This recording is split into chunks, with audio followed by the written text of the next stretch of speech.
KTO Radio. Les affiches ont fleuri un peu partout dans Rome depuis quelques semaines. Bernadette de Lourdes, l'adaptation italienne de la comédie musicale lancée dans la Cité Mariale en 2019, sera présentée à Rome du 16 janvier au 16 février. En ce début d'année sainte, le visage de la jeune chanteuse italienne Gaia Di Fusco, qui incarne le personnage de Bernadette dans ce spectacle, apparaît sur de nombreux arrêts de bus et sur la façade de l'Auditorium de la Conciliazione. Les pèlerins du Jubilé, prenant depuis la Piazza Pia le chemin vers la porte sainte de la basilique Saint-Pierre, passent donc devant cette salle de spectacle et certains se laisseront donc certainement séduire par la proposition. Une vingtaine d'artistes se produiront sur scène, tous recrutés en Italie, sauf un Français, David Ban, qui jouait déjà le rôle de François Soubirous, le père de Bernadette, dans la version présentée à Lourdes et qui s'est mis à l'italien pour poursuivre ce rôle.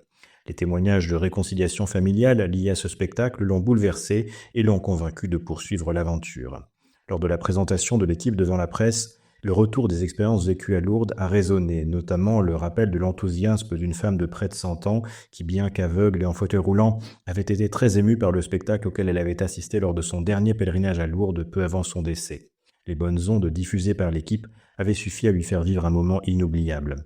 Reste donc à savoir si le bouche à oreille très positif qui avait permis au spectacle de se pérenniser à Lourdes et de tourner en France essaimera aussi en Italie. Pour le moment, les réservations à Rome ont été plutôt timides, compte tenu d'un paysage culturel déjà bien rempli en propositions de tous ordres, avec 3 comédies musicales déjà à l'affiche. Mais l'enjeu de Bernadette de Lourdes sera aussi de toucher un public rarement confronté au spectacle vivant, notamment les personnes handicapées, sourdes, aveugles, ou les plus pauvres prises en charge par l'aumônier apostolique du pape, le cardinal Krajewski, qui pourront voir le spectacle en avant-première le 14 janvier.